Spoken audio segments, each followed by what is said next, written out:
Saniifuu bakkuma jirtanitti nageenyi Rabbi isiniif haa ta'u jecha irra YouTube chaanaalii haaraa banadhee isinitti dabalamuu dhufe. Egaa namni keessa beekessi gaafa namni biyya ormaa deemu biyya hin beekne yookaan mochuudha kan keessa beeku sun nama barsiisa. Isinillee akka ofitti na dabaltanii waan hin beekne akka na barsiistan abdiin qaba.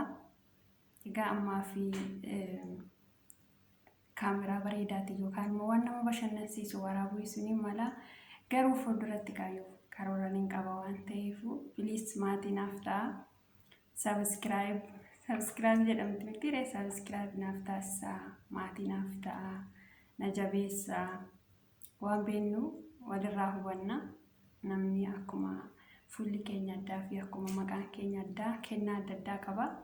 Kanaafuu mata duree barnootaaf ta'u mata duree waanuma sabboonummaa Oromummaa irratti waa tokko qabadheen ni dhufaa. Kanaafuu maatii naaf ta'a, na gargaara. Ijoolleen haaraa banattanii dhuftan akka kiyyaas ta'e maatii naaf ta'a. Anis maatii isiniif ta'a. Walaa jabeessinuu waluma ammoo fa'aa taanu. Ijoolleen duraa asirra turtanis please na bukkee hin darbinaa. Subscribe, like, comment, share akkasuma na fakkaate. Kanaafuu na bukkee hin darbinaa. Egaa haaraa yoo dhufan kana harka nama qabattanii akka nama simattanii nama jabeestan abdiin qabaa. Please subscribe gochuudhaan maatii naaf ta'a. Waan nan beekne na barsiisa. Applicationii tokko akkaataa itti godhanillee baay'ee irraan beeku garuu YouTube sirriitti ilaalaan ture. Applicationii barnoota ijoolleen dabarsan tokko Play Store irraa gadi buusee ture garuu maallaqa nama gaafata. Saniifuu itti fayyadamuu hin dandeenye. Egaa jalqaba kana narra laalinaa editii kaameraa bareedaa waa tokko abuu ni mala garuu egaa jalqaba waan ta'eef fuulduratti babbareechachaa Oromiyaas Rabbi nagaa godhe immoo Oromiyaatti galaa.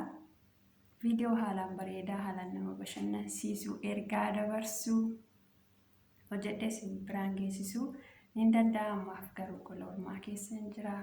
Haaluma tokko akkaataatti YouTubeen hojjetamu akkaataatti namaanis walitti dhufeenya qabuu fi YouTubeenis immoo maal jaalata maal jibbasa jedhu ammaaf isinumarraa muuxannoo argachaa waan hin beeku immoo isiniif firaa mata duree barnootaaf ta'u kan ergaa qabu qabadhee isiniif dhufaa. Kanaafuu please subscribe naaf gochuudhaan maatii kiyya naaf ta'a isiniin jedha.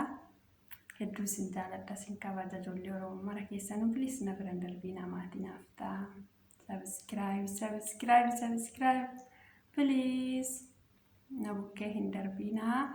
Har'aaf egaa viidiyoo waama subscribe fi akkaataatti isin walitti dhufee isinitti dabalamee waan guddaa akka hojjechuu danda'u immoo abdii nan qaba, karoora nan qaba, kaayyoo nan qaba. Isa bira gahuudhaaf immoo gargaarsa keessan na barbaachisa. Please subscribe naaf taasisaa. Please na bukkee darbinaa. Ijoollee Oromoo walumaan wal jabeeffachaa waliin haa guddannu isiniin jedha. Kanarra viidiyoo baay'ee jalqaba kanarra waan barbaadu hin fakkaatu. Guyyaa biraa hanga mata duree bareedaa mata duree barnootaa qabadhee dhufutti nagaan naaf turaa. Lafa nagaa turaa. Bye bye.